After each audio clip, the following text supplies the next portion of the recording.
ओम शांति। ओम शांति। 23 मई 2024 आज के बाप दादा के महावाक्य।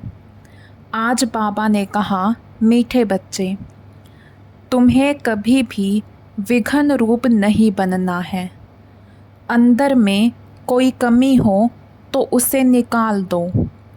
यही समय है सच्चा हीरा बनने का।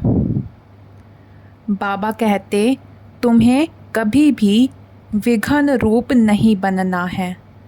अंदर में कोई कमी हो तो उसे निकाल दो।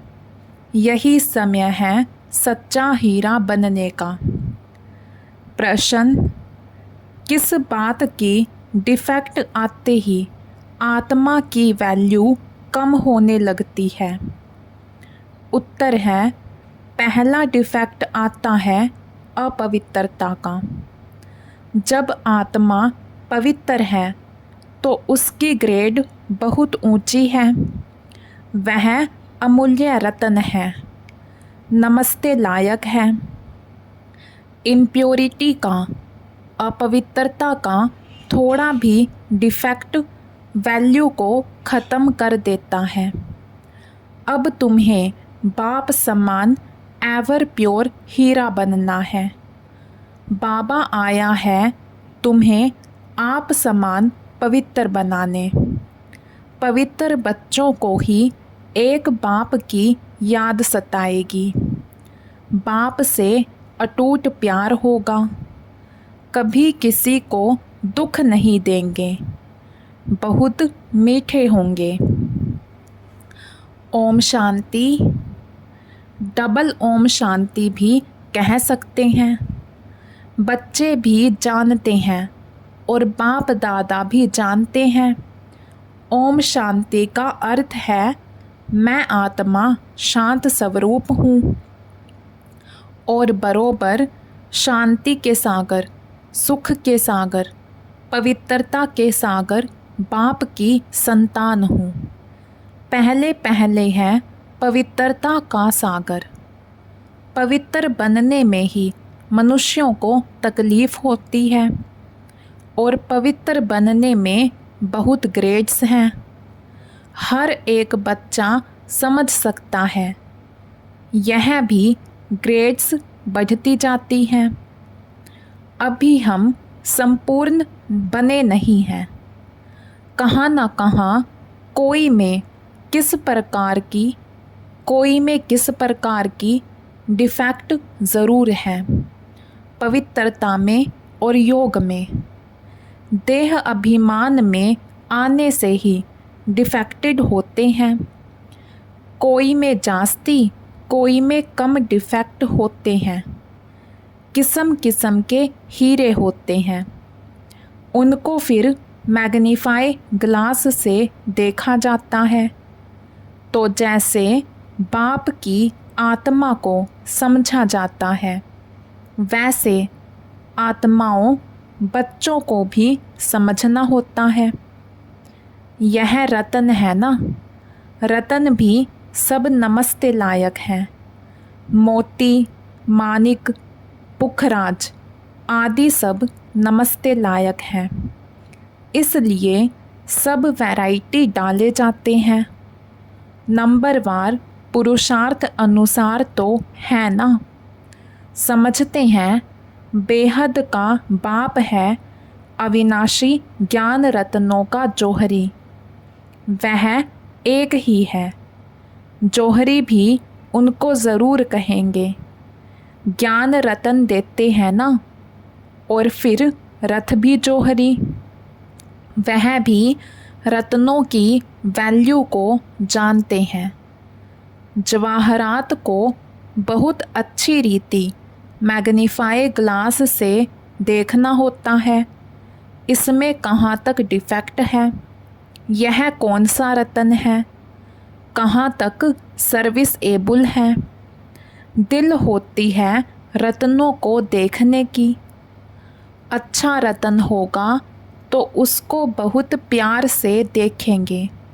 यह बड़ा अच्छा है, इसको तो सोने की डिब्बी में रखना चाहिए। पुखराज आदि को सोने की डिब्बी में नहीं रखा जाता है। यहाँ भी जैसे बेहद के रतन बनते हैं। हर एक अपने दिल को जानते हैं, मैं किस प्रकार का रतन हूँ। हमारे में कोई डिफेक्ट तो नहीं है। जैसे जवाहरात को अच्छी रीति देखा जाता है, वैसे हर एक को देखना पड़ता है। तुम तो हो ही चैतन्य रतन, तो हर एक को अपने को देखना है। हम कहाँ तक सब्ज परी नीलम परी बने हैं। जैसे फूलों में भी कोई सदा गुलाब, कोई गुलाब, कोई कैसे होते हैं, तुम्हारे में भी नंबरवार है। हर एक अपने को अच्छी रीति जान सकते हैं। अपने को देखो, सारा दिन क्या किया, बाबा को कितना याद किया। यह भी बाबा ने कह दिया है कि गृहस्थ व्यवहार में रहते हुए बाप को याद करना है। बाबा ने नारद को भी कहा, अपनी शक्ल को देखो। यह भी एक दृष्टांत है। तुम जो बच्चे हो, एक एक को अपने को अच्छी रीति देखना है। जांच करनी है कि जिस बाप द्वारा हम हीरे बनते हैं, उनके साथ हमारा लव कहाँ तक है, और कोई तरफ वृत्ति तो नहीं जाती है। कहाँ तक मेरा दैवी स्वभाव है। स्वभाव भी मनुष्य को बहुत सताता है। हर एक को तीसरा नेत्र मिला है, उनसे अपनी जांच करनी है। कहाँ तक मैं बाप की याद में रहता हूँ, कहाँ तक मेरी याद बाप को पहुँचती है। उनकी याद में रह रोमांच एकदम खड़े हो जाने चाहिए। परंतु बाप खुद कहते हैं, माया के विघ्न ऐसे हैं जो खुशी में आने नहीं देते हैं। बच्चे जानते हैं, अभी हम सब पुरुषार्थी हैं, रिजल्ट तो पिछाड़ी में निकलनी है। अपनी जांच करनी है। फ्लो आदि अभी तुम निकाल सकते हो। एकदम प्योर डायमंड बनना है। अगर थोड़ा भी डिफेक्ट होगा तो समझ जाएंगे हमारी वैल्यू भी कम होगी। रतन है ना, बाप तो समझाते हैं, बच्चे एवर प्योर वैल्यूबल हीरा बनना चाहिए। पुरुषार्थ कराने लिए भिन्न भिन्न प्रकार से बाप समझाते हैं। आज योग के समय बीच में बाप दादा संदली से उठकर सभा के बीच में चक्कर लगाए एक एक बच्चे से नैन मुलाकात कर रहे थे। बाबा आज क्यों उठे? देखने के लिए कि कौन कौन सर्विसेबल बच्चा है, क्योंकि कहाँ कोई बैठे रहते हैं। तो बाबा ने उठकर एक एक को देखा, इनमें क्या गुण है, इनका कितना लव है। सब बच्चे सम्मुख बैठे हुए हैं तो सभी बहुत प्यारे लगते हैं, परंतु यह तो ज़रूर है नंबरवार पुरुषार्थ अनुसार ही प्यारे लगेंगे। बाप को तो मालूम है क्या क्या किसमें डिफेक्ट है, क्योंकि जिस तन में बाप ने प्रवेश किया है वह भी अपनी जांच करते हैं।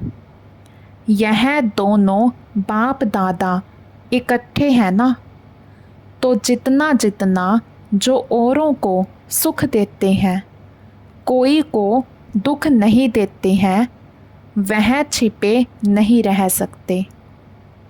गुलाब मोतिया कब छिपे नहीं रह सकेंगे। बाप सब कुछ बच्चों को समझाएं, फिर बच्चों को कहते हैं मामेकम याद करो तो तुम्हारी खाद निकल जाए। याद करने समय सारे दिन में जो कुछ किया है वह भी देखना है। मेरे में क्या अवगुण है जो बाबा की दिल पर इतना नहीं चढ़ सकते। दिल पर सो तख्त पर, तो बाप उठकर बच्चों को देखते हैं हमारे तख्त के वासी कौन कौन बनने वाले हैं। जब समय नज़दीक आता है तो बच्चों को झट मालूम पड़ जाता है हम कहाँ तक पास होंगे। नापास होने वाले को पहले से ही मालूम पड़ जाता है कि हमारे मार्क्स कम होंगे। तुम भी समझते हो हमको मार्क्स तो मिलने हैं। हम स्टूडेंट हैं किसके? भगवान के। जानते हैं वह इस दादा द्वारा पढ़ाते हैं, तो कितनी खुशी होनी चाहिए। बाबा हमको कितना प्यार करते हैं, कितना मीठा है। तकलीफ़ तो कोई देते नहीं, सिर्फ कहते हैं इस चक्र को याद करो। पढ़ाई कोई जास्ती नहीं है, एम ऑब्जेक्ट सामने खड़ा है, ऐसा हमें बनना चाहिए। दैवी गुणों की एम ऑब्जेक्ट है। तुम दैवी गुण धारण कर इन जैसा पवित्र बनते हो, तब ही माला में पिरोए जाते हो। बेहद का बाबा हमको पढ़ाते हैं, खुशी होती है ना। बाबा ज़रूर आप समान प्योर नॉलेजफुल बनाएंगे। इसमें पवित्रता, सुख, शांति सब आ जाती है। अभी कोई भी परिपूर्ण नहीं बना है, अंत में बनना है। उसके लिए पुरुषार्थ करना है। बाप को तो सभी प्यार करते हैं, बाबा कहकर तो दिल ही खिल जाता है। बाप से वर्षा कितना भारी मिलता है, सिवाय बाप के और कहाँ भी दिल नहीं जाएगी। बाप की याद ही बहुत सतानी चाहिए। बाबा बाबा बाबा, बहुत प्यार से बाप को याद करना होता है। राजा का बच्चा होगा तो उनको राजाई का नशा होगा ना। अभी तो राजाओं का मान नहीं रहा है। जब ब्रिटिश गवर्नमेंट थी तो उन्हों का बहुत मान था, सब उनको सलाम भरते थे, सिवाय वाइसरॉय के। बाकी सब नमन करते थे राजाओं को। अभी उन्हों की गति क्या हो गई है, यह भी तुम जानते हो कि यह कोई आकर राजाई पद नहीं लेंगे। बाबा ने समझाया है, मैं गरीब निवास हूँ। गरीब झट बाप को जान लेते हैं, समझते हैं यह सब कुछ उनका है। उनकी श्रीमत पर ही हम सब कुछ करेंगे। उन्हों को तो अपना धन का नशा रहता है, इसलिए वह ऐसे कर ना सके। इसलिए बाप कहते हैं मैं हूँ गरीब निवास। बाकी हाँ, बड़ों को उठाया जाता है, क्योंकि बड़ों के कारण फिर गरीब भी झट आ जाएंगे। देखेंगे इतने बड़े बड़े लोग भी यहाँ जाते हैं तो वह भी आ जाएंगे, परंतु गरीब बेचारे बहुत डरते हैं। एक दिन वह भी तुम्हारे पास आएंगे, वह दिन भी आएगा। फिर उन्हों को जब तुम समझाएंगे तो बड़े खुश होंगे, एकदम चटक जाएंगे। उन्हों के लिए भी तुम खास टाइम रखेंगे। बच्चों के दिल में आता है, हमको तो सभी का उद्धार करना है। वह भी पढ़कर बड़े ऑफिसर्स आदि बन जाते हैं ना। तुम हो ईश्वरीय मिशन, तुमको सबका उद्धार करना है। गायन भी है ना, भीलनी के बेर खाए। विवेक भी कहता है, दान हमेशा गरीबों को करना है, साहूकारों को नहीं।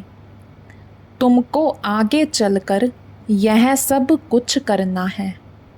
इसमें योग का बल चाहिए, जिससे वह कशिश में आ जाए। योग बल कम है, क्योंकि देह अभिमान है। हर एक अपने दिल से पूछे, हमको कहाँ तक बाप की याद है, कहाँ हम फंसते तो नहीं हैं। ऐसी अवस्था चाहिए जो किसको भी देखने से चलाए मानी ना हो। बाप का फरमान है, देह अभिमानी मत बनो, सबको अपना भाई समझो। आत्मा जानती है हम भाई भाई हैं। देह के सब धर्म छोड़ने हैं। अंत में अगर कुछ भी याद पड़ा तो दंड पड़ जाएगा। इतनी अपनी अवस्था मजबूत बनानी है और सर्विस भी करनी है। अंदर में समझना है, ऐसी अवस्था जब बनाए तब यह पद मिल सकता है। बाप जो अच्छी रीति समझाते हैं, बहुत सर्विस रही हुई है। तुम्हारे में भी बल होगा तो उनको कशिश होगी। अनेक जन्मों की कट लगी हुई है। यह ख्यालात तुम ब्राह्मणों को रखने हैं। सभी आत्माओं को पावन बनाना है। मनुष्य तो नहीं जानते, यह तुम जानते हो, सो भी नंबरवार पुरुषार्थ अनुसार। बाप सब बातें समझाते रहते हैं, अपनी जांच करनी है। जैसे बाबा बेहद में खड़े हैं, बच्चों को बेहद का ख्याल करना है। बाप का आत्माओं में कितना लव है। इतना दिन लव क्यों नहीं था? क्योंकि डिफेक्टेड थे। पतित आत्माओं को क्या लव करेंगे?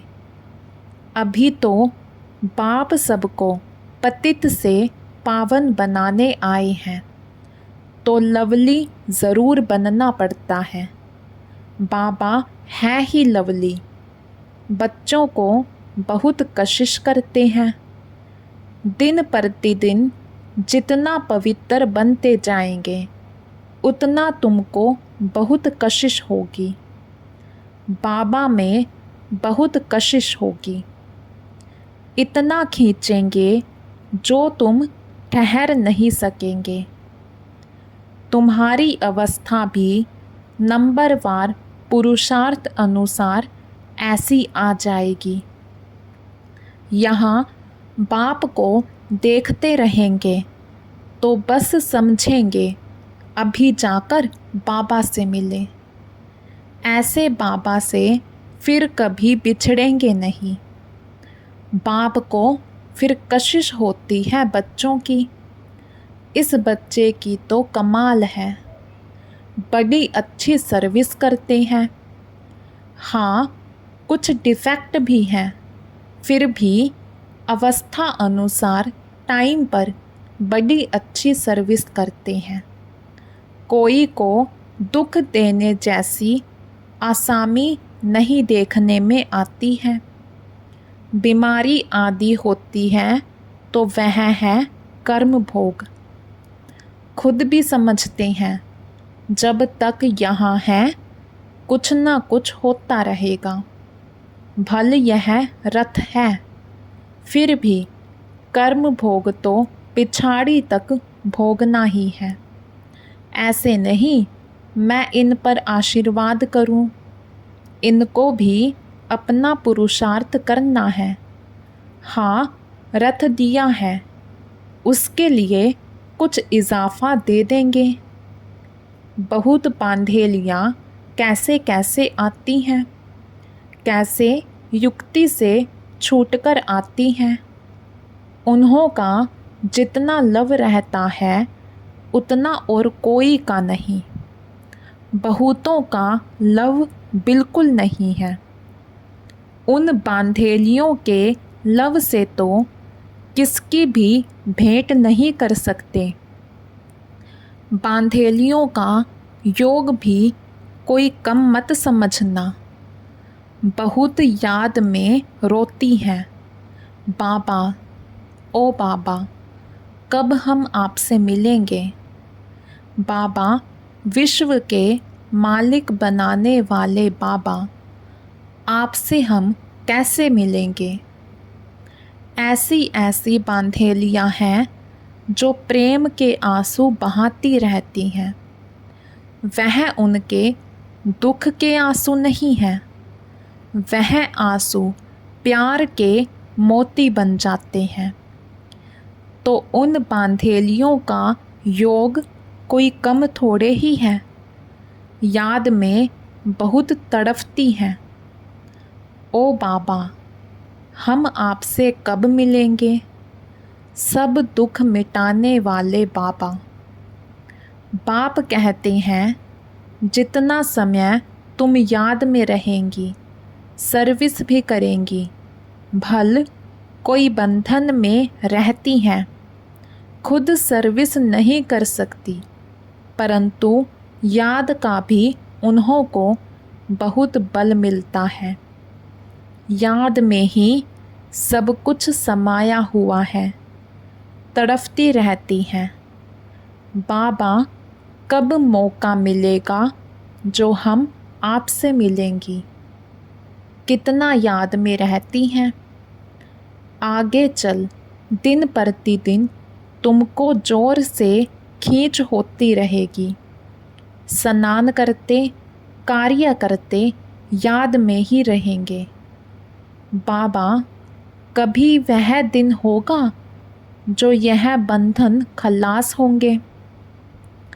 बेचारी पूछती रहती हैं, बाबा यह हमको बहुत तंग करते हैं, क्या करें।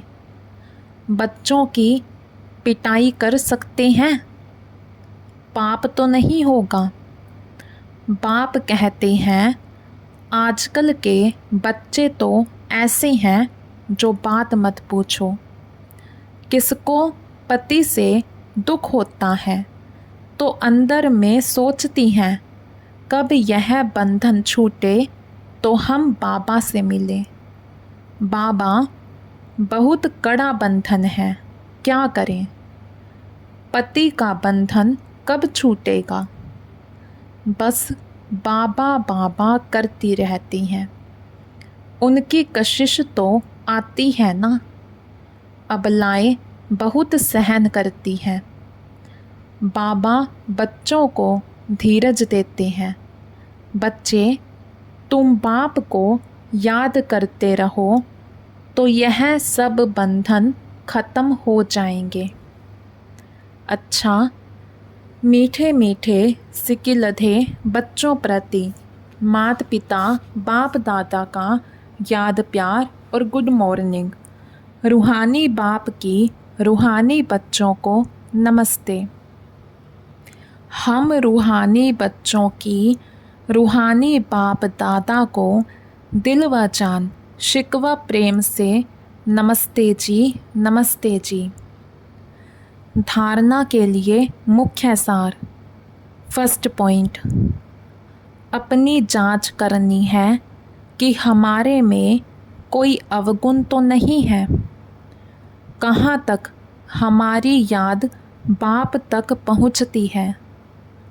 हमारा स्वभाव दैवी स्वभाव है। वृत्ति और तरफ भटकती तो नहीं है। सेकंड पॉइंट, ऐसा लवली बनना है जो बाप को कशिश होती रहे। सबको सुख देना है। प्यार से बाप को याद करना है। आज का वरदान, साथी को सदा साथ रख सहयोग का अनुभव करने वाले कंबाइंड रूपधारी भव। साथी को सदा साथ रख सहयोग का अनुभव करने वाले कंबाइंड रूपधारी भव। सदा आप और बाप ऐसे कंबाइंड रहो जो कोई भी अलग ना कर सके। कभी अपने को अकेला नहीं समझो। बाप दादा अविनाशी साथ निभाने वाले आप सबके साथी हैं। बाबा कहाँ और बाबा हाजिर है। हम बाबा के, बाबा हमारा। बाबा आपकी हर सेवा में सहयोग देने वाले हैं। सिर्फ अपने कंबाइंड स्वरूप के रूहानी नशे में रहो। आज का स्लोगन, सेवा और स्व उन्नति दोनों का बैलेंस हो तो सदा सफलता मिलती रहेगी। सेवा और स्व उन्नति दोनों का बैलेंस हो तो सदा सफलता मिलती रहेगी। अच्छा, ओम शांति।